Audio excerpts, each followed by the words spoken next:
Okay, good evening, everyone. It being 6:01, I'd like to call the December 1st, 2022 meeting of the Capital Planning Committee to order. Just to run through the agenda, just to make it easier for everyone to understand. I know I had sent an agenda out to you. First, we'll have Public Works. Our Public Works Director, Christine Clancy, will be presenting a number of public works projects and some municipal facilities projects. Those projects numbered 9 through 18. After that, Christine's going to provide us with an update on a couple of items. There's a project regarding Southwell Field that didn't make this year's submission. However, she'd like to just discuss it with the committee. And then also, she's also going to provide some additional information on library projects that we discussed last night. And then following that, Mike Harridan contacted me today. He sent me a couple of photos, and he'll be available for questions. And if he would like to add any information on the library projects as well. We have some folks in the library here. And then after that, Christine will present two school boiler projects. Those are number 19 and 20. After that, Dr. Lang will present some school facilities projects. Those are going to be numbered 21 to 30. And last but not least, our town accountant, Darlene Lucier, is going to present that recaptured funds report that I sent everyone today. So with that, want to welcome our Public Works Director, Christine Clancy. Christine, if you'd like to start with the Public Works project. I think the first one is number 9. Sure, thank you. Good evening. I don't know, John, if it's possible to put the slides on the screen. I think that was helpful. Yes, absolutely. One moment, I'll share my screen.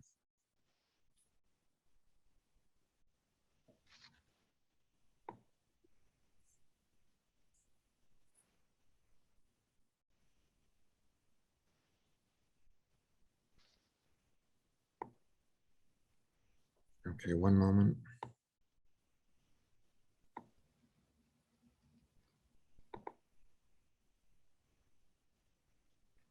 Can everyone view that at all? Okay, great. Yes. Yep. Okay, and I'll help advance those for you to all the presenters. Thank you. Oh, let me just get to the right. Here we go.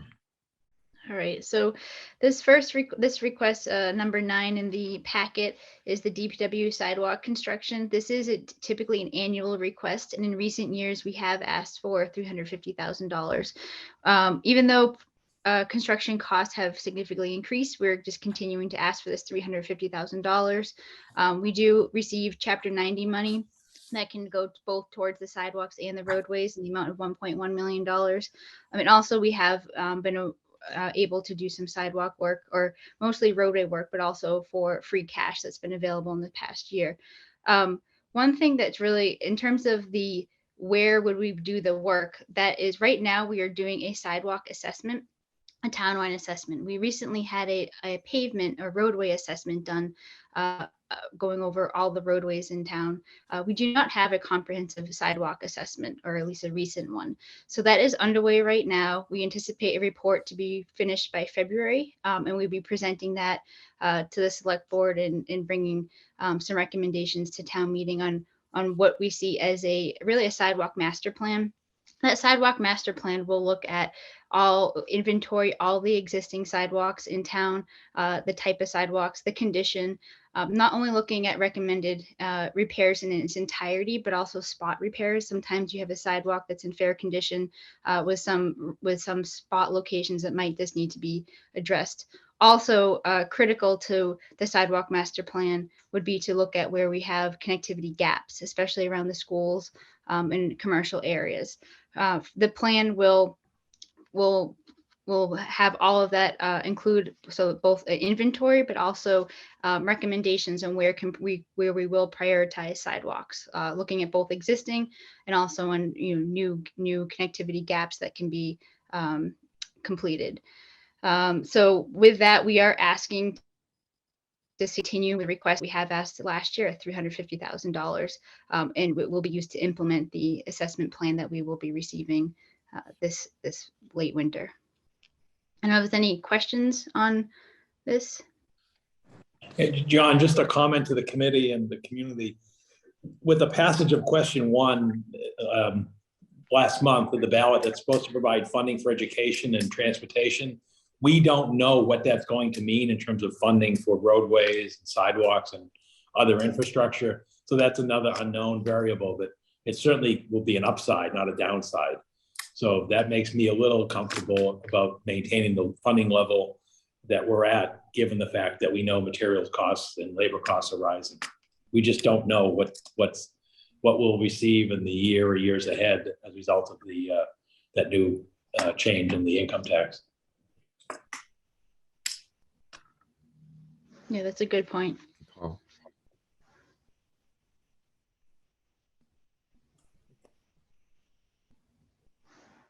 Okay, not seeing any questions. If anyone has a sidewalk question, please raise your hand. If not, we'll. Okay. So the next request is for roadway improvements. Similar to the previous request, we are requesting $400,000, which has been the annual request in recent years. For this request, this will be used for our roadway implementation of our roadway plan. We had in 2021, we had a town-wide plan prepared, real inventorying the entire roadway system, and in coming up with a rating, I guess, each road. And that is what we use as our guideline for the next year, and really looking out the next 5-year plan. We use these funds to also supplement with Chapter 90 in this past year with some free cash. We do have a backlog of $39 million in work to be done, primarily mill and overlay and roadway reclamation. That's a large amount of work that needs to be done over the next over many years. But that is needed to really maintain or improve the roadway index, the roadway rating that we have. So with a lot of the work that we will be doing next year is called roadway reclamation. This past year this year we're on target. We're on track to do 10 miles of roadway. And next year we're looking at 6.5 miles of roadway, but with the same funding. We are looking at less miles because we're doing roadway reclamation. A lot of the road work that we have done has been mill and overlay, but we're getting into some of the sections of roadway that has more deterioration, and that is a more costly project. Here on the slide, you can see that some projects that we're proposing is Courthouse Lane and Jean Ave. Those are both proposed for pavement reclamation. And also, I just went through that with the town engineer today, and we have some more streets on that list that would be part of this $400,000 request. So it's Courthouse Lane, Biltmore, Jean Ave, Parkhurst, and Sturbridge Drive. That would be part of the reclamation contract. And also we have some reclamation work that we would also propose under Chapter 90. We utilize this also for crack sealing. We have a backlog of crack sealing that needs to be done. That's more preventative maintenance. So we are looking to do about $100,000 in crack sealing in the next year as well. I don't know if there's any questions about this program, but this request is similar to previous years. Similar to sidewalk or any construction, costs are increasing, but we're maintaining the same level of funding that we have received in recent years.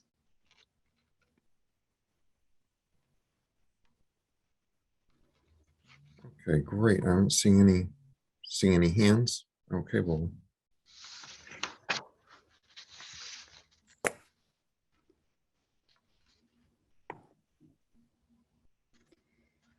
So this request here is sander parts for the brining system. In previous fiscal year, we received $165,000 to purchase a sanding truck. That truck has been purchased. It's in queue to actually be delivered, probably not until later in the summer. But that purchase really was only for the chassis of the vehicle, not the entire dump body. That is partially because of the increase that we're seeing across the construction industry or the vehicles. also, when we do equip this vehicle, we want to make sure it's equipped for a brining system. DPW has just finished installing a brining system, and we have 2 smaller vehicles that we will be deploying a pilot program this year. The brining system should, within the next couple years, provide cost savings. We spend so much money on salt. Salt alone has almost doubled, went from $40 a ton to $70 a ton. So our goal is to really start to equip any vehicles that we ask for not just salt application, but liquid or brining application. We did receive a quote for this additional, or really to outfit the rest of the vehicle with a dump body that is equipped for both salt and brining, and it is $215,000.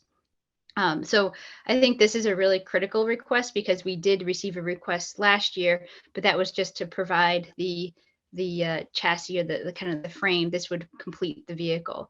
And this vehicle is, it is critical for the winter, but we also can use it throughout the year for other needs as well. Are there any questions on this request?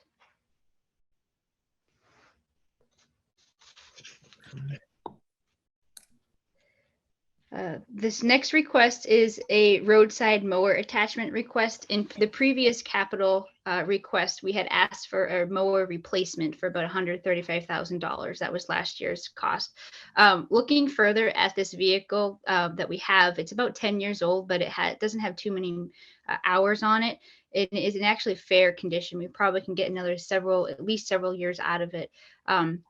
The brush cutting attachment, though, does need to be replaced. So the request is, last year was to replace the entire vehicle. This year it's just to replace the attachment, and that amounts to $70,000. This is really, we do a lot of our brush cutting starting in the spring, and then mostly in the summer, ending in the fall.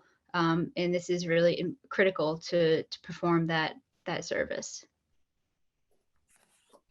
Are there any questions? Yeah, Christine, how many brush cutting equipment do you have across the community? I know you're purchasing an attachment here for a particular vehicle. How many do you have that you can deploy out in the community at any one time? I think we have the ability for 2. I can double check on that. Also, sometimes if we have to rent a vehicle, but I thought we had the ability for 2. I can double check with Joe on that. And if you could just check the condition and status of that second one, Yep. That would be helpful, just in the big picture. Sure. I can follow up on that. I will follow up.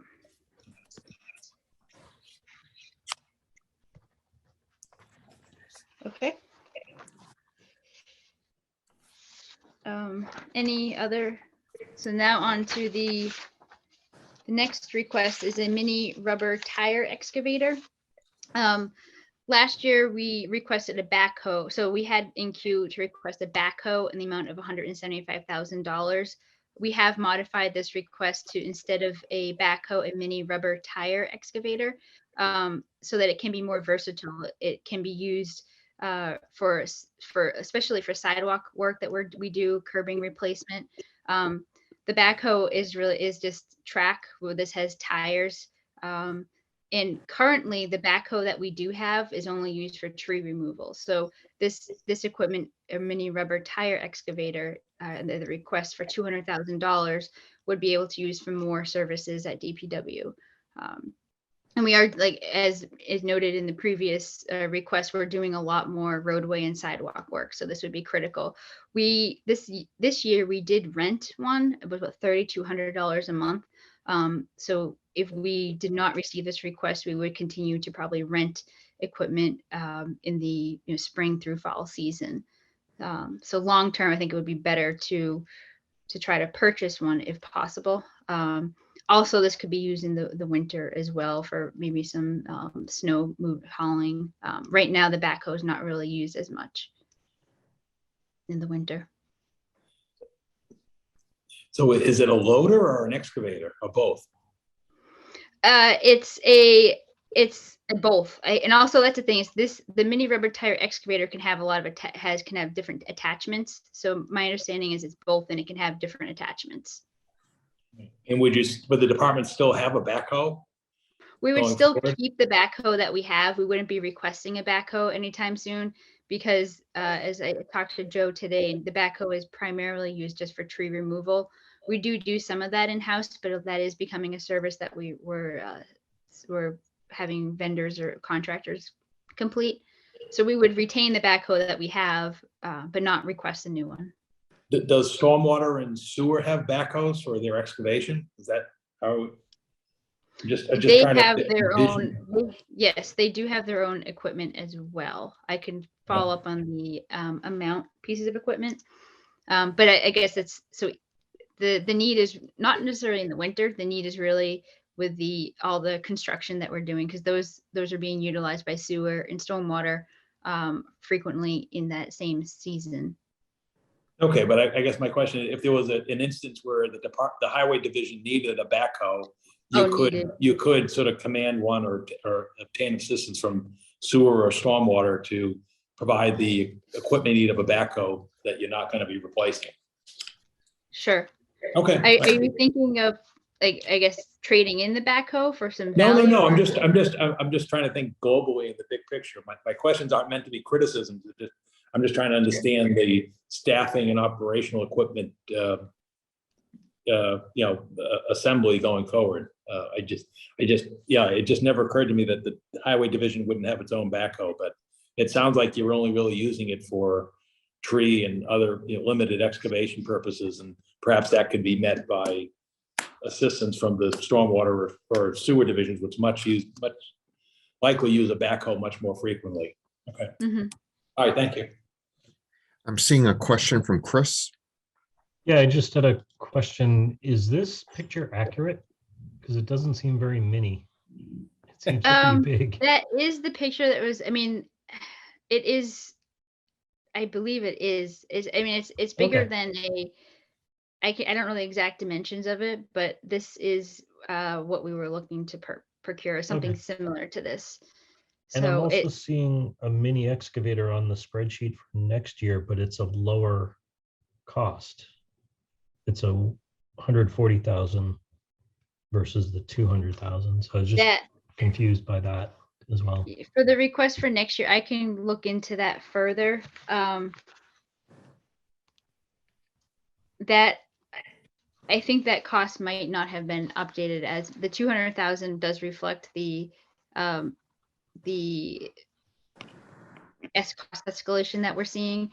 Okay. I can confirm if the 140 did include that. Okay. Or if it was a different size.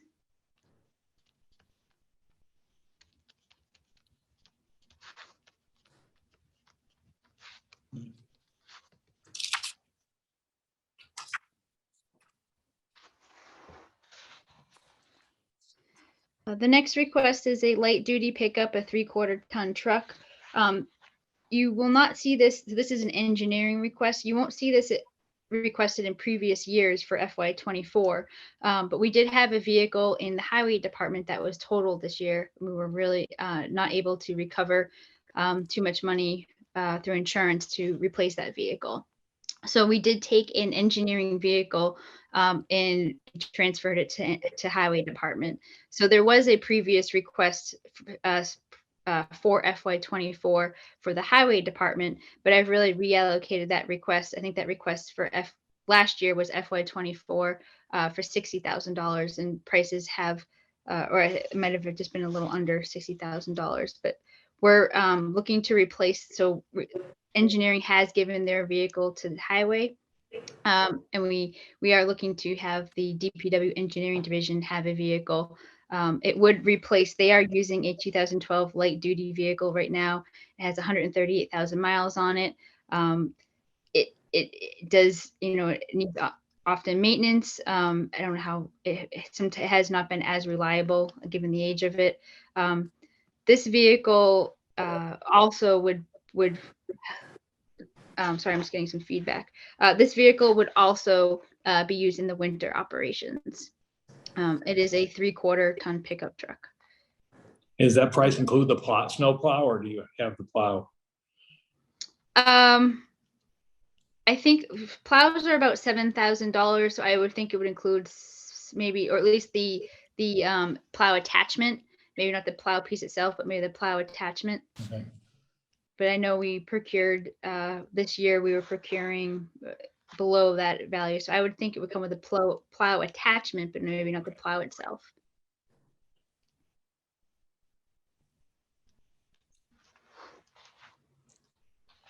Any questions on? Nope. Okay. This next request has not previously been requested, but it is something that is becoming, I see it somewhat critical to start this project. So this is the School Street at Stony Brook Bridge. And in 2017, there was a bridge inspection report that indicated that there was repointing of masonry vegetation management required. Really, there's deficiencies among the arch. That are in the wing walls are starting to settle. Overall, the bridge is in fair condition, but the settlement is a cause for concern. If it continues to deteriorate, that could cause more structural damage to the bridge and result in more costly repairs that are needed. So currently, there are repairs needed to the masonry of the bridge, the wing walls, and vegetation management. This request is only for design or engineering, does not include construction. We're looking at construction for potentially a future year. The request for this is $150,000, and that is including surveying, boring. Also, the Pan Am Railway is right here, so there's licensing that required through Pan Am. That is a costly process. So as part of the engineering fee that we have reached out to a consultant to obtain a scope and fee, and that is what they have quoted. Actually, it was just under 150,000 a couple of years ago. So we're looking forward to move forward this project, assuming it will be about 150,000. Are there any questions on this? Seeing there's anything else about this. Also, this is the Mass Historical Commission. So there's other licensing required as part of that. The next project is the next request is for the facilities department. They're proposing to replace a electrician's van with a 3/4 ton vehicle with a utility body. It can be used for various projects around town, and also it would assist with snow plowing operations. This was originally proposed for replacement in FY25, and we did remove this request up just to assist with winter snow operations. The 2012 van is in fair condition, but we're seeing that there's additional repairs needed, and the mileage of it, the existing van is 80,000 miles. So again, Christine, that cost includes the snow plow attachment? Usually we get the snow plow attachment, not the snow plow itself. I can confirm with Brian on that. And then obviously you're replacing a van with the 3/4 ton pickup truck. Any idea what it costs for a van replacement? Just if we were to keep a van as opposed to a 3/4 ton? Sure. So I have no idea what a van would be. Just estimating, it would probably be less, I would say. So I think we were carrying somewhere in the 40,000 for last year, but I would say it'd probably be closer to 50. Okay. That's just a guess. Okay. But it would be less than a truck.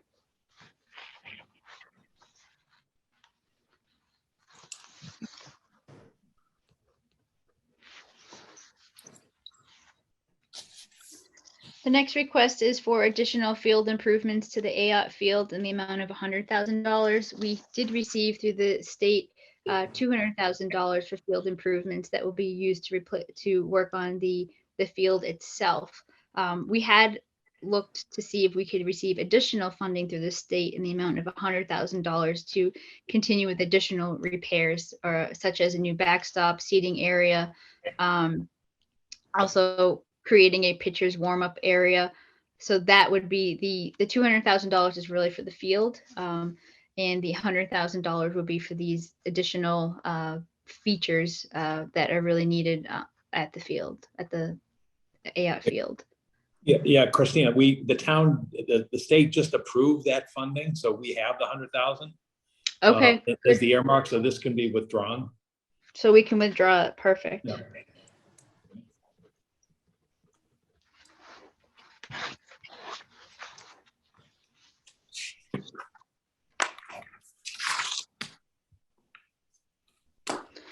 This next request, and there are, I know, other requests tonight too for elevator replacements.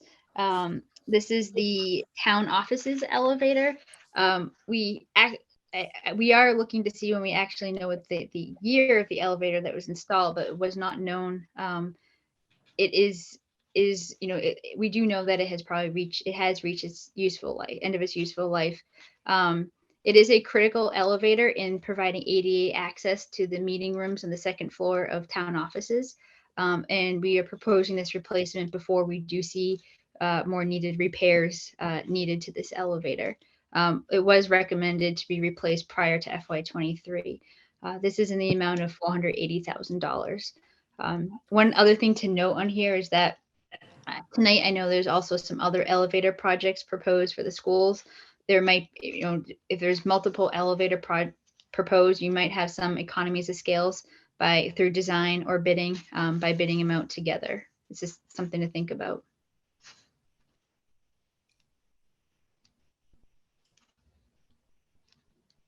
Any questions on this? Just a comment for people.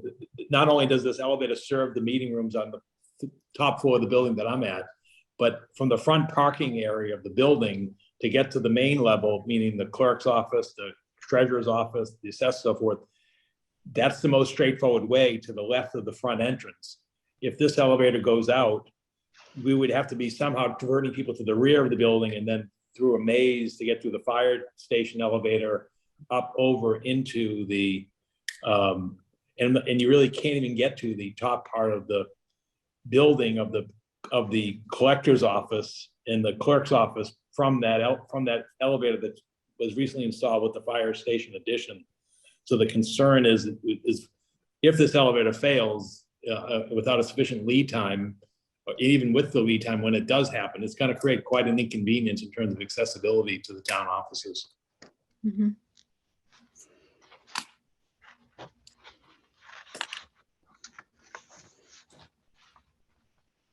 Very good.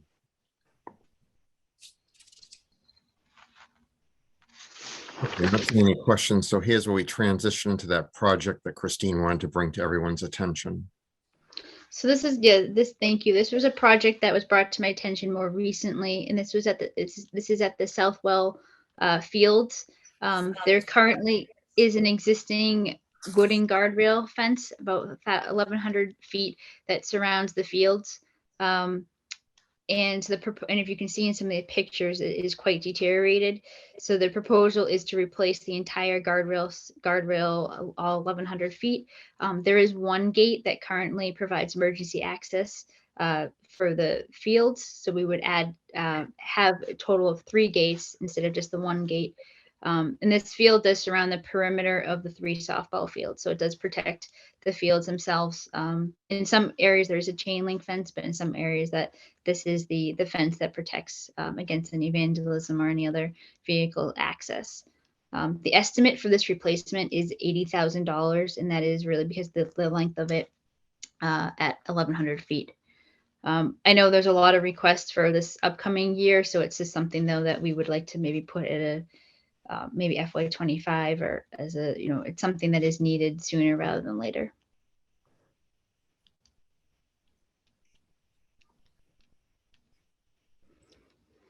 And so there is an update. I know there were some questions brought up last night on the library retaining wall project. So the town engineer did go out today and looked at this site. And there are at least 2 double poles on the sidewalk, as you can see in this picture, and that is impeding the ADA clearance. by removing that double pole and also relocating that equipment to just that one pole, we would be able to have adequate ADA clearance. It wouldn't be, I think it's just which 36 inches. Looking at where we could move the wall in towards the parking lot, here you see pictured as an EV charging station. That is located 32 in the foundation of it is located 32 inches from the wall. So we could only really move the wall, and we want to have some clearance from that. So we would only be looking to move the wall about 12 to 18 inches from where it currently is into the parking lot. Looking at the cost, I think in the $100,000, that was to move the wall back, and I guess this would be 12 to 18 inches, and it was to install granite curbing along that back edge. The granite curbing, especially if you put it at a reveal of about 7 to 9, especially 9 inches, that would probably stop a car, but also with the wall being closer towards the parking area, you might want to put a guardrail just to prevent anyone from stepping over or jumping off the wall. So we would put a wooden guardrail that would be about $10,000 to $15,000. That probably could be incorporated into the $100,000 project. The sidewalk itself, by moving it back the 12 to 18 inches, we would have about anywhere from 6 to 7 foot sidewalk, which is a wide sidewalk. The sidewalk itself does need to be replaced. You can see it's cracked, it's existing concrete. Also, the granite curbing seems to have settled and is chipped. So we would replace the granite curbing, and we could look to put asphalt. Asphalt would be the most cost-effective solution, and that would be about $50,000. That is something that could be done as part of the sidewalk program. Especially if you put it into a larger sidewalk project as opposed to putting it into a retaining wall project. Are there any questions, follow-up questions from, I don't know, this was presented last night, but I just wanted to clarify. So I think from today's site visit, the wall could be moved back, but we're really only recommending 12 to 18 inches. And the sidewalk could be done separately, as well as the park. Sorry, there's a hand.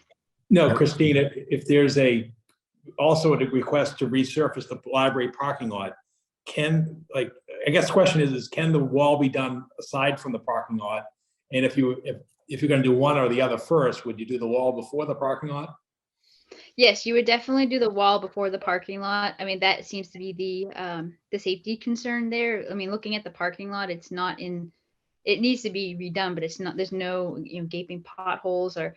But I would recommend, because there's contractors going to want to do most of the access probably from the parking lot side, so it will become a construction site. So we would definitely recommend that the wall be done before the parking lot itself.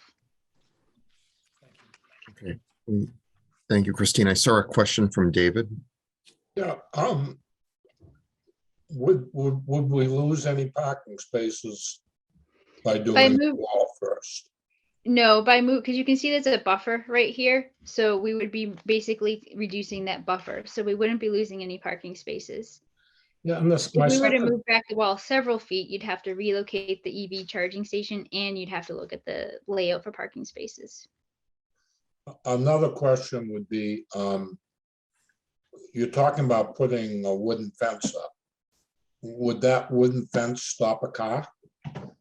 Well, really the curb would stop the car, because we're looking to put a curb. Typically when you put a curb, you put it 4 to 6 inches so that when someone gets out, the car door doesn't hit it. But this curb is perpendicular to the parking spaces, so you can have a slightly higher curb reveal.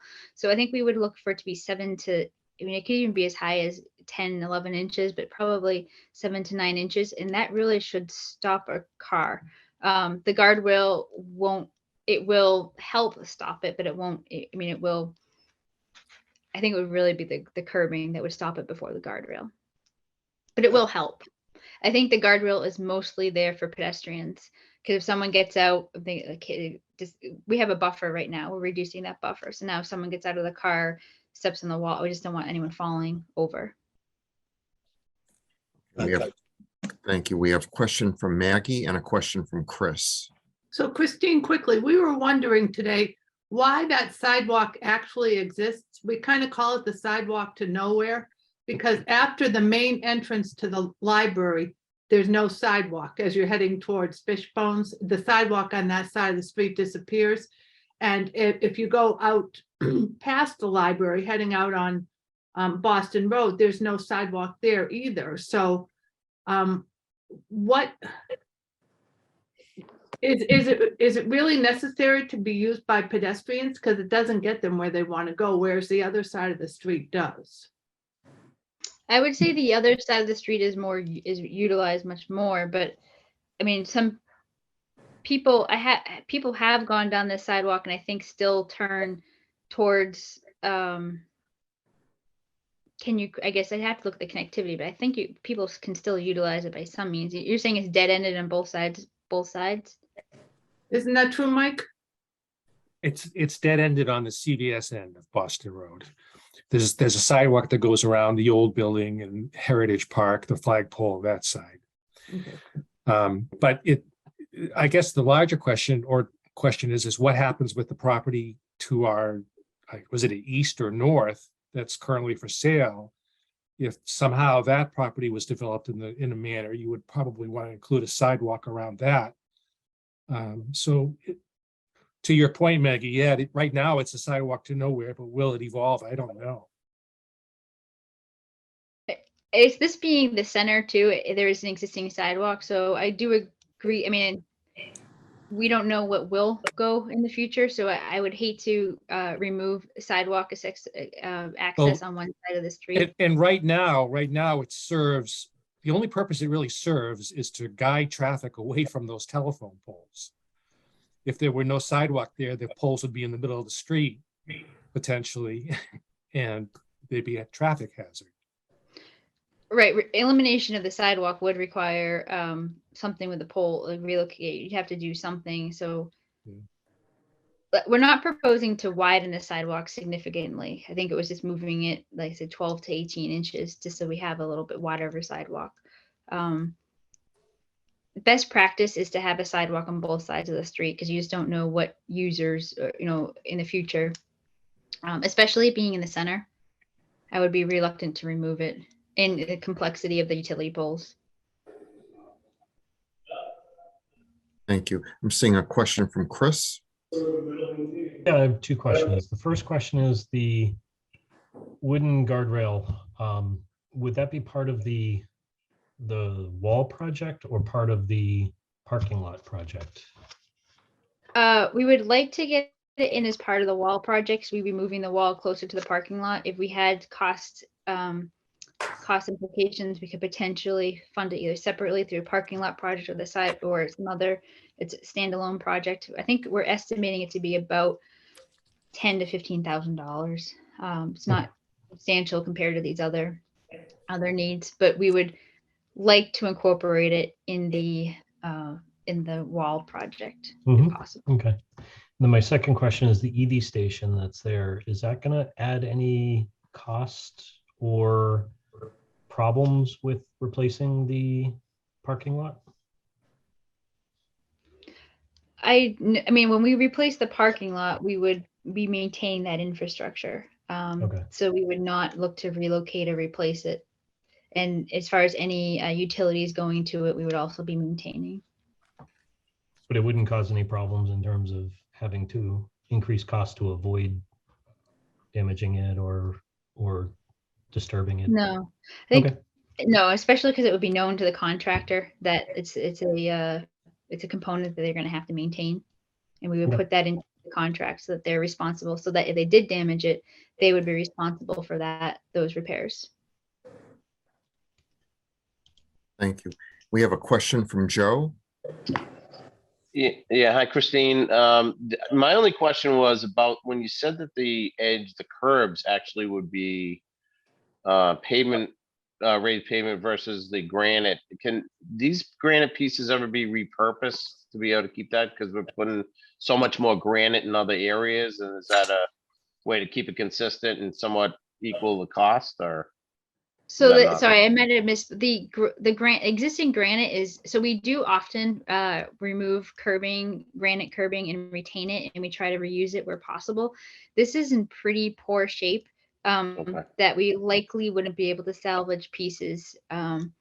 Maybe a couple pieces we could salvage, but most of this could not be used based on the condition of it. It's also only, I think, it's narrower than the typical granite curbing we use. It's only 4 inches wide, so we typically put back, I think it's just between 5 and 6 inches. So we would typically not, but we are proposing to put granite back, but I said asphalt sidewalk as opposed to concrete or brick sidewalk. Oh, okay, that's what the asphalt was. Okay, thank you. Okay, and I'm not seeing questions. Before Christine goes further and discusses school boiler projects, I wanted to talk, give Mike Harridan. Mike is the Technology and Facilities Director for our public library, so I just wanted to give him an opportunity to either answer questions, or if he, and I believe I can share, I try to have you co-host or share your screen, Mike.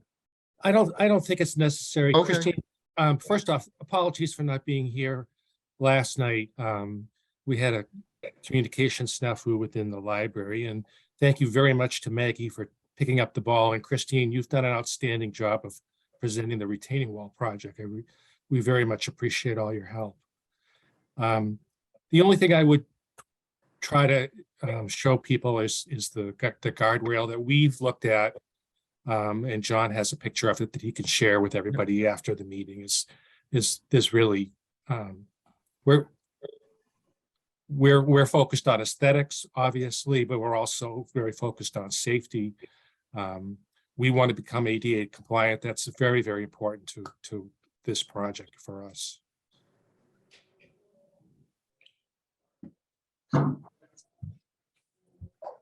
So what I'll do, Mike, Mike forwarded me photos by email, and what I'll do, I'll email those out to the committee after the conclusion of this meeting, if that works for everybody.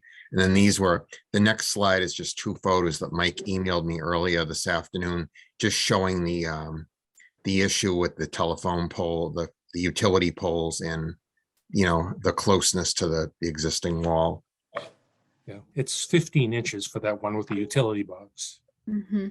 Yeah, we actually did hear back from National Grid today, so we did ask them the status of it. I know these have been double poles for a significant amount for at least a few years. And so there's a utility, Crown Castle, that has to relocate their utilities. So we'll get their contact and see what their timeline is. And then following that, the last utility is Verizon to move off the double pole. And then they remove the double pole. So now that we know the chain, where it stands with Crown Castle. So we will communicate with them just to see how soon we can have these double poles eliminated. And as far as the guardrail, we had costed out the wooden guardrail. Like I said, there's other, and also you could do bollards. That wouldn't really work for pedestrians, though. That would be more for vehicles. But we can look at other options. Thank you. Not seeing any questions. If anyone has a question or comment, just raise your hand. Okay, not seeing anyone with the group. Okay, so next we'll transition into the 2 boiler projects for. All right, thank you. So this request might look familiar to last year, because we did make a request and received $325,000 last year for the high school boiler replacement. This is to replace 4 new or install 4 new boilers. In looking at the project, I'm just trying to find my notes. And looking at the project, the complexity and also the increase in industry costs. When we started looking at it, we realized that the $325,000 was not adequate to replace these boilers. We have procured the boilers, so we do have those, the Riello boilers. And also we hired an engineer to design the construction of these boilers, or design the replacement. It is much more complex than some of the other boilers that we have replaced. There's a lot is demolition. There's an existing flue that we want to retain. There's also there's additional piping components, there's additional controls beyond some of the other schools that we've done. And so with that, with the design now being complete, we do have an estimated cost, and the delta that we're looking for is $207,000. So if awarded, we would be able to move forward this project, and the goal would be to replace these boilers this summer. So that we have it up and ready for next winter. These boilers are, I mean, I even mentioned in last year's capital request, they're beyond its useful life. And we really do need to replace these. We are installing 3, so there's 4 boilers that are 4 existing boilers, and actually replacing with 3 Riello Array 3000 BTU boilers. Are there any other, I do have a description of the detailed work that has to happen, if there's any questions or. We have a question from Chris. Yeah, I just wanted to make sure I understand. It's replacing the 4 boilers with 3 new ones that were purchased from last year's funds, and this is to supplement that funding to essentially finish the project. Correct. Okay. Yes, exactly. Okay. Thanks.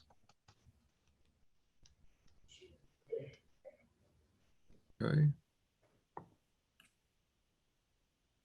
And the last boiler request is the Harrington School.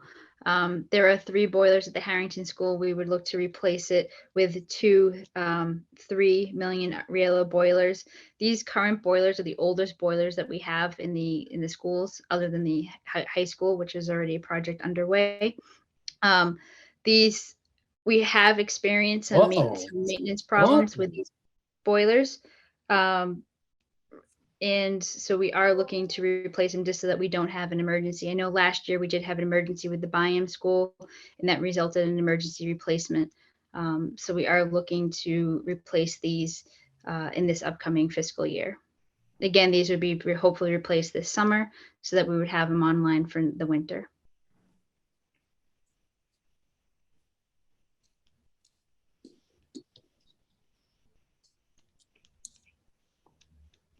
Any questions? Yeah, yes, I'm sorry, but I really wanted to go back to the previous project at the high school. It's really an accounting question, I guess, for John, but today you sent us something saying that we have $200,000 left over from projects. Why can't we apply it against this as opposed to having to go out and approve the overrun?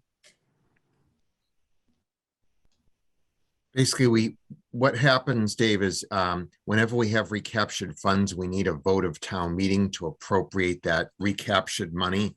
So we, as you indicated today, just Dave was emailing me a question in that basically there's 2 things that Darlene will explain when she gets into recapture. We could either approve as a committee exactly 4 million of projects and then reuse the 200,000 or so to reduce the amount we borrow, or we could approve if we see that we have 4.2 or 4.3 million, whatever the number is, I'm just giving you round numbers of really, strongly needed high priority projects. We could use that recaptured money to defray the cost down to so that we're only borrowing around 4 million. So those are really the 2 options we have as a committee to recommend to the town manager and then to town meeting. Yeah, Dave, the town doesn't have the authority to do a transfer of funds between projects without town meeting approval. Okay, that's what I thought the answer was, but thank you.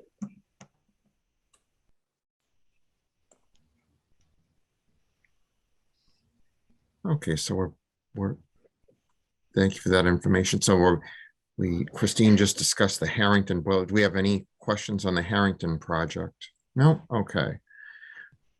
All right, so that concludes all the public works and facilities projects that Christine is presenting. Let's see, the next one is Westland School. So thank you, Christine, for all the information you provided tonight. Oh, thank you. I'm up, John. Oh, yes, Dr. Lang will be next. Did I see a question before, did I see a question from a member? Someone had a raised hand or no? No, okay. Yeah, No, next. John, I was just clapping for Christine. It's a Oh, little clap right. emoji. Thank Sorry. you. Thank you. So next, we're pleased to have a school superintendent, Dr. Lang, and our director of business and finance, Joanna Johnson Collins, with us this evening. So Dr. Lang is going to be presenting the next series of projects for the school department. Thank you, John. And Brian Curley is also here just in case there are any facility type questions on our behalf as well. Before we run through the school projects, just want to thank you again for kind of pulling this together for the town. It's a nice process to go through every year. And it's smooth because of your work. So thank you for your work on pulling this together. I am going to walk through the different school department priority projects. I just want to give a little bit of background. You should have a document from John. Each year, the school department goes through a process of updating our 10-year capital plan. We keep the first 5 years of that plan pretty fresh. We actually have a group we work with, Joran Whittier Architects, that have come in and done facility assessment work with us. They've helped us actually prioritize our capital plan requests for the school department for, again, that 10-year period, but we really do hone in on the 5-year period for this particular process. Our school committee had a couple of different conversations about our projects that were up in fiscal 24 for consideration. We went through a process of kind of prioritizing those projects. And while they're not going to be presented tonight in priority order, the priority is up in the upper right-hand corner of the project, and they do crosswalk to that memo that John had provided you with. So I'm going to go through the different projects. Happy to answer any questions you have. I did just want to point out a couple of these projects as we went through it. Our total original request or original number of projects for fiscal 24 added up to just under 3 million. It was $2.981 million. And of that particular request, we had, this is kind of the year of the elevator repair or replacement, I guess. We had 4 different elevators that were being in the list to be done. For 2 different purposes. We're actually recommending deferring 2 of those projects. So yes, they're going to be presented tonight, but when we actually do our prioritization next week and take a look at the townwide projects, these are 2 that the committee, school committee and myself are comfortable deferring to a future year. We think it would actually just be very difficult for us to be able to do 4 elevator projects in a particular year anyway, just given availability of time and scope of project and size. Beyond that, the 2 projects that we're deferring are our middle school projects. One, we're still kind of waiting to see at Parker Middle School what we might be doing longer term with that building. And we wanted to kind of step back before we made a big investment in that particular building for an elevator. And the McCarthy elevator is the other one that we're going to recommend to defer. And this will actually be the 2nd year in a row that we're recommending deferring that. It is operating. We are able to maintain it. It does not get a tremendous amount of use. But I just wanted to give you that context. So when we actually do start talking next week, there are a total of 8 projects totaling $2.3 million that are really the school department's request.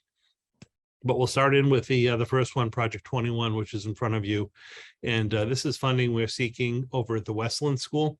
The Westland School houses our CHIPS integrated preschool program and also our community education program. And we have a couple of air handling units down near the kitchen and gym area of the building that are really not running well.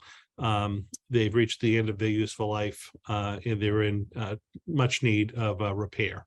So these are air handling units that, again, service the kitchen, the gymnasium area, and a couple of bathroom areas down on the left side of the school, if you're familiar with the Westlands.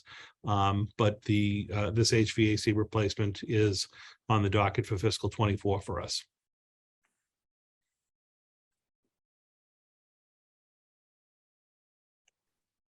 Okay. Next one, staying at the Westland School. Again, we talked a little bit about elevators. This is a critical one for us, as is the one that's going to come up with regard to the high school.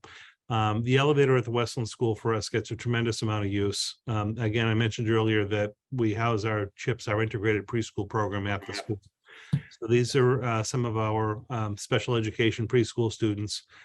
Some do require the use of the elevator to move between the floors just based on their programming and the accommodations that we need to provide for them. The particular elevator at the Westlands is 33 years old.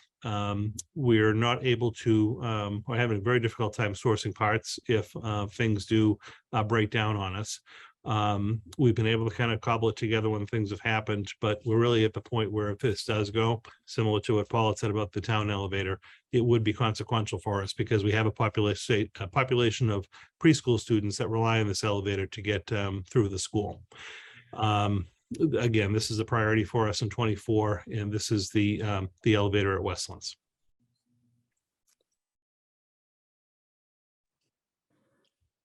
Jay, you know the question that always comes up when we talk about Westlands, given that it is used by community ed and that's a revenue generating program that for the operations, is there a portion of this cost that would be borne by funds from that program to help us meet our funding constraints? Yeah, I have, as you know, we've tried to really use ComEd money through the revolving fund to offset project costs as much as we possibly can. Even, this past year, we're doing bathrooms. We're having a little bit of an overage with the kitchen project, and we were able to kick in some ComEd funds on that one. At the outset, I would say this particular elevator project would be very difficult to charge off to that community ed revolving fund because this elevator is really serving the students in the integrated preschool program, which is our kind of state mandated special education program for preschool kids. It's really not serving the community education students in the building. So at the outset, I would say, no, this really isn't a project that I would recommend deferring a piece off to the ComEd revolving fund. If we get into the work and similar to the kitchen project, if there was an overage, I'm always happy to kind of come back and take a look at it. But this one really isn't clean like the, say the bathrooms were or the kitchens were, because this is really a programmatic element for our required special ed program.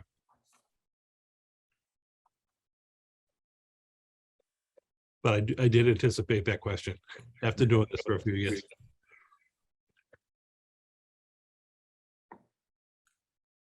You're going to see two different requests for some tile replacement. So in an outlier year, I believe 26 and 27, you actually have a bigger number for some repairs to the flooring at Parker and McCarthy Middle School.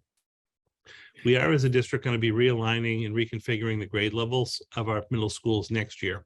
And Parker is going to serve all students in the town grades 5 and 6. And then McCarthy is going to service all students in the town's grades 7 and 8. We are still heavily reliant on the modular classrooms at both buildings. And we're having a tremendous amount, just because, again, of the age, the structure of the flooring near the modular classrooms. It's built on a wood foundation that obviously moves as opposed to a cement subfloor. A tremendous amount of tiles are popping up and becoming tripping hazards. It's really, certainly it's not cosmetically appealing, but this is more as a safety tripping hazard issue. Where we are going to be doing some work and some pretty significant moves in these schools this summer, staff and student, furniture wise even, we would really like to shore up the flooring, particularly near the modular classrooms in both buildings. So at Parker Middle School, this is in the middle of the school, kind of heading out towards the back parking lot. We have modulars there where, again, this is just a picture of one of the floors, how the tiles are popping up. But it's a $90,000 request to, again, primarily just deal with the tile flooring near the modular classrooms. You will see, again, in the outlier years, we'll be coming back to do some more tile throughout the school. But the priority really is to shore up the VCT that's chipped and damaged and coming up near the modulars. This particular project, 23, relates to Parker.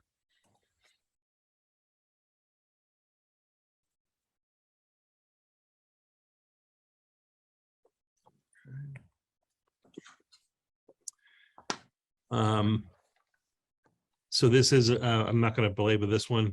This is the elevator at Parker. We previously just mentioned that this is a project that the committee is comfortable, the administration as well, deferring.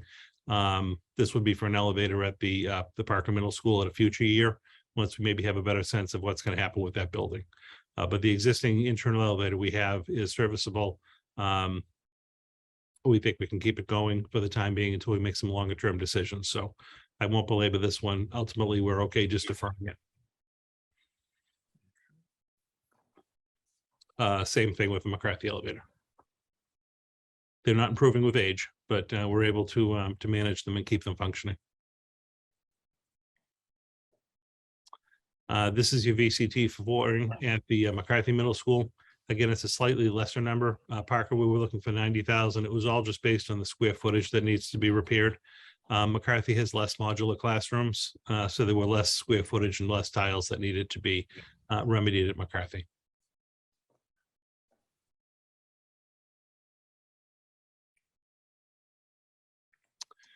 So, oh, okay, this is a big one for us again. This is actually the elevator at the high school. And when we get around to talking next week, this was our #1 priority. Jay, did you pass over the McCarthy stairwell renovation? Number Did I seven. skip one by accident? Yeah, number 27, yeah. Sorry about that. No problem. Yes, so project 27, stairwell upgrade. We had done this actually both at Byam, Harrington, and Parker this past year. We had some stair tread replacements. McCarthy is in line for this year. There are a couple of internal stairwells that have just cement stairs. They don't have proper rubber coatings for handicap code compliance and whatnot. And we do get some slippage from time to time when the stairs get wet, just with the elements. So we are looking to install code compliant rubber stair treads in a couple of the stairwells at McCarthy. Sorry for missing that one. And we have a question from Joe. Yeah, Jay, thanks for all this. I just had a question. When you're talking about replacing the tiles, are those just individual tiles, or there rooms that are designated? Because you zoomed right into specific cracks, or is it something that you have to gauge? Is it worth replacing full rooms versus that? Because I wasn't too sure how long a tile would last if you just replace tiles at a time. Yeah, just this project 27 is the it's cement stair treads in the schools. This actually isn't the VCT tile one. The VCT replacement at Parker McCarthy. For the purposes of the picture, we just showed like what a damaged floor tile in the hall was. We actually will, with the contractor, get into the rooms. It's just quicker and easier to actually go through and pop up the tiles and just redo it from start to finish. There are a couple areas where we might just do a patch if that's the case, but we basically took the square footage of all the different modular classrooms that we felt could need a complete replacement, and that's where we're deriving those costs from. So it is likely we'll have some classrooms that'll soup to nuts, be completely done. There are other areas that are holding up fine, with the exception of just a couple of popping tiles here and there. Okay, great. Thank you. Yeah, sorry about that. I had my hand up right at Oh, the no, end of that's the fine. last one. No Thank problem. you. Any questions at all on the stair treads? I have to just say, I'm really pleased with how they came out last year at Harrington, Byam, and Parker. It makes a huge difference in the schools. And if you happen to be in any of those three buildings, I think you would just noticeably see a big difference. So the contractor was excellent. The product was excellent. Took a little longer to get in than we wanted with the lead time on things. But in the end, it was a very worthwhile project. And we've been getting very good feedback on it.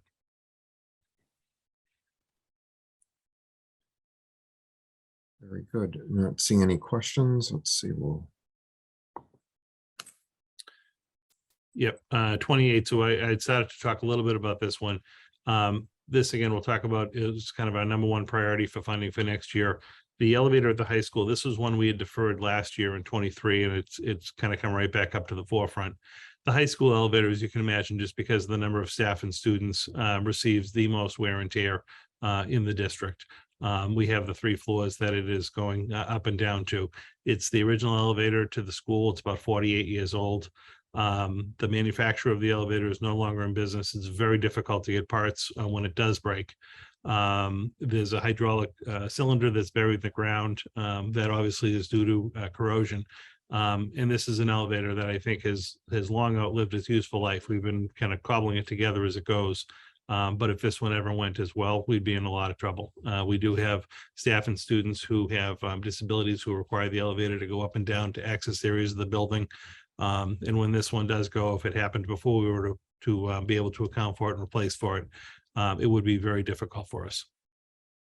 You'll see the cost on this particular elevator is a little higher than some of the other replacements because it is a 3-story elevator, as opposed to the other schools have 2-story elevators.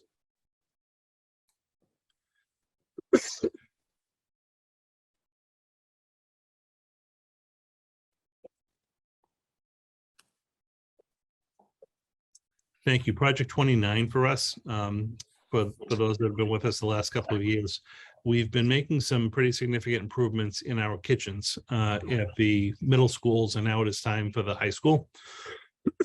The high school kitchen also is original to the building. Obviously, some equipment has been added over the years, but it is in need for a complete kind of remodeling, a retrofitting of the space for better service lines and efficiency for the kids. You know, we do have issues, obviously, with flooring, equipment that's in there. The service lines need to be replaced. The high school kitchen serves as kind of our commissary kitchen for the elementary schools in the district. So we don't have working, functioning kitchens in the elementary schools. All of the breakfasts and lunches are prepared in the back of the high school kitchen. So while we have a certain number of staff that are actually preparing all the different breakfasts and lunch at the high school, we have a different team that works in that same space and is producing all of the breakfast and lunches for our elementary schools kids. So, you know, they're preparing for over 2,000 kids a day. And then out of the high school, we call it the commissary. They basically then transport out to the 4 elementary schools the breakfast and lunch for the district. I think this is actually a good model for us. We will have the 3 working, functioning kitchens in the district. The Parker kitchen came out phenomenal. Again, it's another one. If you have a chance to go to Parker School, that kitchen gets very good reviews. I think the aesthetically, it really just going to help with the whole space. But even just operationally, the food service staff are much happier with the new design and obviously the equipment that they use. And we do produce an incredible amount of meals for our staff and families, and that only went up during the pandemic. So we're next and really last kitchen in line for the upgrade and renovation remodel is the high school kitchen. Again, this is a higher price than our other 2 middle school kitchens when we had renovated those, but it is just you know, almost 3 times the space of the middle school kitchens. But the high school complete remodel is part of this. And you know, there will be pieces in addition to the 641 that will actually allocate to the food service revolving fund. We have a food service revolving fund that we can utilize for capital. So the 641 is a major piece of the program, but some of the additional new equipment and services, utensils, things like that will come from the regular revolving fund. Sorry about that.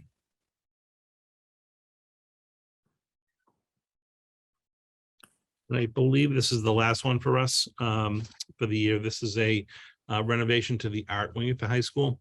We have 3 or 4 large classrooms where our art program at Chelmsford High School operates out of. This is kind of in the main floor of the building, tucked in the back. We've done over the last couple of years some upgrades to HVAC. We've added some better lighting.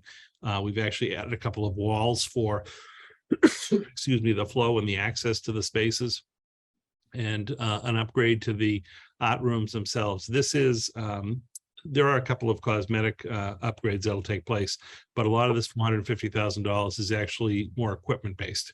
Our art program now has a whole technical component to it. So there's a technology upgrade with regard to new computers and software that the students would use.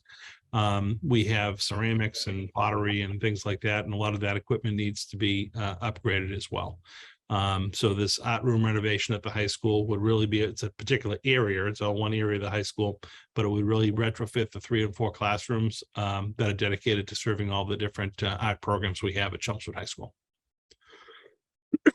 Excuse me, happy to answer any questions. Oh, we have a question from Maggie. Really just a compliment. First of all, I think that your setting of the priorities is very, very helpful. because you know that we have more requests than we have money for. So that I think is great. And we saw a bar graph last night about carbon footprints of municipal buildings in Chelmsford. And it really made me feel sorry for you, because all of your buildings except Center are old, and they're really all starting to fail, in these similar fashions. So, it's no surprise that you've got 1 million elevators that you need and 1 million kitchens that, they're old. It's just kind of, it just struck me. So Yeah. it's a, Well, that came out when we were doing the facilities assessment. And even as we talk about, say, like a potential new school in town eventually, I think, we put in for a high school project for a number of years. And some of the feedback that we received, obviously, is that Chelmsford does a tremendous job of keeping up the facilities we have. And yes, they are aging. There's, we're running into some issues in schools where, just because of the age of the buildings, it's a lot of the stuff we do now is technical. We require a lot of power to have, computers and technology and things like that in the rooms. And we are running into some issues where we really just don't have enough of a power draw on some of these buildings, just because when they came online in the 50s and 60s, it just wasn't required. So as a district, yes, we are going to have to look toward some new buildings, but I do think everyone who comes in to take a look at our schools says, for the age of the buildings, the town has really done a very good job of maintaining them. But it doesn't mean that we don't need to make some of the investments in some of the core infrastructure of the buildings that we know are going to have to be replaced. Your furnaces and boilers and whatnot that have a 20-year life expectancy, you can't push those for 30 or 40 or 50 years. You're going to have to make the investment. I think, the town does have a very good plan as far as, roofs and windows and boiler replacements. It's a lot of money, but I think at the same time, we are spending a lot less money as opposed to, over the years having, say, built some new facilities, but we do have to go in and maintain them so that they're in good workable order, that we're still able to provide the educational programming during the day that we need to. And I think most people have been understanding of that. I agree completely. Yeah.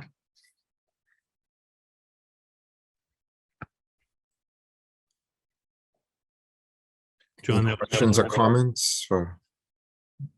Okay, not seeing any raised hands. No.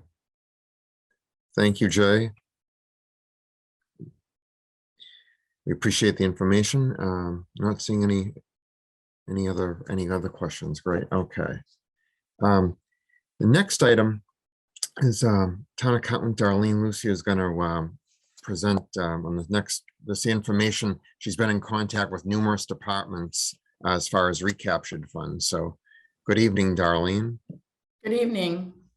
Yes, I've been in touch with most of the department heads on prior year capital projects that had remaining balances in them. I looked back in our general ledger, we had small balances back in fiscal 18, 19, 20, 21, and just one in 22. Some of the projects in 22 are still have balances and they're still continuing being worked on. But these are a list of the projects. Some of them just have really small balances, like $2.15, but it's better just to go ahead and close out all these projects and get them off our books. The top one, though, where it says the South Row roof project, while we have a balance there, is we actually received MSBA reimbursement from that back in October of 2019 at our fall town meeting. This is when this project was approved. We transferred $400,000 from free cash at that time.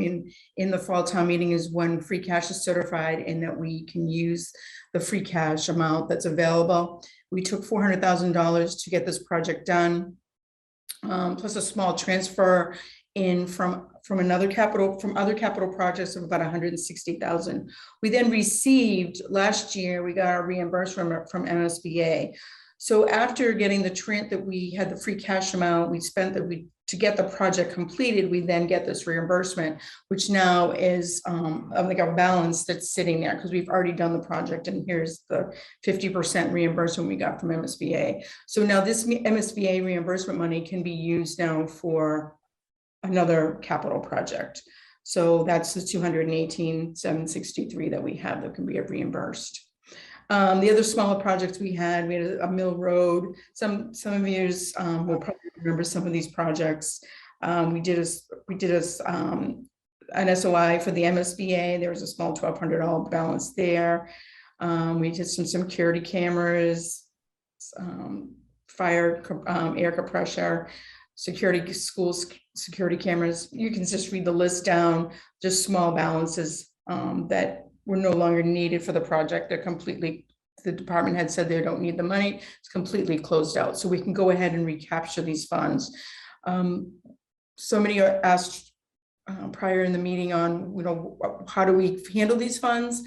Seeing that we have like $6 million worth of requests for this fiscal year, I think we're probably going to be able to get a $4 million approved to go ahead and borrow, so that we can go over the borrowing capacity and use the captured funds, or we can roll this into, less the borrowing, how much you want to borrow. So, I mean, I think in the past, we've actually used the recaptured funds above the amount that we're going to be borrowing, so that we can do more projects. So this year for the recapture, we have the 224,848, which has probably been the most we've seen in the last couple of years for recaptured. So the MSBA reimbursement really did help. Is there any questions, Marilyn? Okay, not seeing any. Thank you, Yep. Darlene, for that information. You're welcome. Okay, so that concludes a lot of the presentations this evening. Do we have does anyone want to make a comment or have a question on anything that we've seen so far tonight or been presented? Okay, are there any public comments? Just looking around. No. Okay, not seeing any hands. So I just wanted to mention on the agenda, we're going to skip the acceptance of minutes. That was just there as a placeholder, given that we just met last night. It's really not practical to have the minutes at this point. So our next meeting date is scheduled 1 week away, December 8th. We'll also be meeting on Zoom. What I will do is I'm planning to do a practice that we've tried the last 2 to 3 years. I'm going to email out before the next meeting everyone a worksheet, and it will be in an Excel format.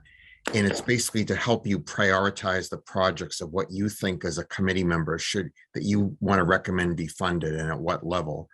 And that's helped us, because what it does is on our next meeting, it helps us if a project receives 4 or 5 votes from committee members, we pretty much can see that there's strong support for it among all the members, most of the members. And it allows us to focus our time on the projects where people may have differing opinions in that, or, different recommendations. So I will email all the committee members a worksheet. And we found that that's worked well, kind of helped us on managing our time and focusing on the projects where we need to focus more. So I will definitely get that out to you before next meeting. But I want to thank you. So So we John, just complete it at home and have it ready for discussion purposes that night. or John, do they want them to send it to you like by Tuesday so you can compile it? Yeah, I'll in the email, Maggie, that's a good suggestion. What I'll do, I'll ask you to send it to me by Tuesday, say like 5 p.m. And then that way I can compile them, and I'll send all of the committee a list showing, so you can see, if there's a particular project, does it have 4 or 5 recommendation votes or more? Is it unanimous? So I think that helps. So I'll compile them all and send a summary spreadsheet out to everyone. Oh, Jeff has a question. John, when we get the form, it's a great form. It really makes everything a lot easier. Will it include the recaptured money? Yes, what I'll do down the bottom, I will put there'll be a line for recaptured, and then it will subtract out, and you can see what the total of the projects are that you're recommending, less the recaptured fund. So I'll have that at the bottom. Thank you. Yeah, similar to that. I was wondering if it was also going to, I know we discussed in and Jay, and at some point last night too, some people did prioritize a little bit. Are you gonna update it to any of the comments that they made, or give them an opportunity to prioritize before you send that out to us, John? What I would, my recommendation on that, Joe, is as far as all the school projects is, there should be a memo that I sent from Dr. Lang, and it's on Chelmsford Public Schools letterhead. And what I would do is I would work down from like, so he lists them in like the school committees, the first project that you come to is going to be their top priority. I would work down. And so from top to bottom on that memo and start plugging in the, when you're doing your worksheet, plug in the projects working from the top priority of the school committee downward. So you and see how much you think that's doable for funding, and then do it that way. The reason that we present them in this order is so that they correspond to that big master spreadsheet where we have all the projects sorted out by school location. So, every year there's going to be different priorities in that, but I would do it that way. Is that what does that help you at all? Or Yeah, I just would hate to say, like, even if we all agree, would prefer XYZ, if that doesn't match up to the funding and it could have been reprioritized according to what they wanted, I don't know what the next steps are, the final judgment, because I would hate to see them, our choices not coincide with if anybody had to forego anything, because we're off by quite a bit. Yeah, no, that's a great question. Usually what we've done in the past, Joe, is most of the presenters are it's a public meeting, they're always invited back. And people have been really good over the years about at the last meeting that, if we're off by 200,000 or 300,000 and we're having a tough time getting down to where we need to be on our target, sometimes people will say, I'm from XYZ department. I think I may be able to forgo project Z for one more year, but I have to have the other projects vitally important to me and in my department. So people have been good about that in the past, and giving us input as well. So when you do the worksheet, it's an exercise, but it doesn't mean that it's like a final decision. So, if someone comes back from Public Works or library or, any other department, technology, and said, I know I've asked for these 3 projects, but project A is just vitally important. And, it's my top, they've been good about, we can make decisions based on their input at that time. Okay. Yeah, well, it will all play out, I'm sure. And I'm looking forward to seeing that, see how it shakes out. I'm just with we're off by what, 2 million, right? Yes, roughly. So yeah, we're right. off by quite a bit. That's why I don't know if that means it would be a 4th meeting or if it all can get hashed out the next one. I don't know. This is my first one, so. Yeah, no, you're asking all great questions because I know this is your first year on capital planning. Yeah, if we can't, absolutely, if we can't come to a decision on the 8th, we would reschedule another meeting. It would be our goal to try to do it, but if we can't, we will definitely come back. Yeah. I just didn't know if we, in the past, we've even been this far off with all the economic issues that we're facing right now. I don't know if we've been off by 2 million before. It varies from year to year. I will say, having chaired this for many years now, this is one of the largest gaps that we have seen. I think a lot of it is fueled by inflation. I think, we always have a 5-year plan, and almost all of the projects, of course, this is kind of unprecedented. We haven't seen this level since probably the 1980s. And I think with labor, materials, supply chain issues, it's really hurt. It's really caused increases in just about all of these projects for all the departments. So it's something we looked at. I won't say it's all inflation related, but a good amount is. And just there's a demand. I think last year was probably the smallest gap we had, but that was because many projects we were able to use ARPA fund, the federal ARPA money, for a lot of the HVAC work in the various schools and municipal buildings. My first year in 2021, I think it was a 1 million gap that we had. Well, things like elevators are just so darned expensive. You can't get around that. And and some of the equipment for DPW, you can't get around that either. It's just, it is what it is, so. Yeah. I know it's a tough assignment, but we'll. Especially over the last couple of years. I mean, Yeah. yeah. I appreciate everybody's input. I know it's in, Joe's getting thrown right into the frying pan, right into the fire this year, the first year, and it's like one of the biggest okay. gaps, but we'll do our best on it. We'll all work together on it and see what we can come up with. I mean, we all love the town and we want to help each other and help all the, I mean, these, like you said, Maggie, they're all costly things or important things. It's just, that's what we're gonna have to try to prioritize the best we can. Right. I thank everybody for their input. If anybody has any additional thoughts or questions. Christine, if you're still there, thanks again for helping with the library. I really appreciate that. No problem. Glad to help. All right, great. And thank you, Christine. I know you had a lot of input and everyone else from our school department. If there are no further comments or questions, I would entertain a motion to adjourn. So moved. So moved by Maggie. Do we have a second? Second. Seconded by Joe. All those in favor of adjourning, please say aye or raise your hand. Aye. All those opposed? Okay, it appears to be unanimous. Thank you, everyone. We'll see you on December 8th. Go Patriots. Yes, thank you, John. Thank you, John. Thank you.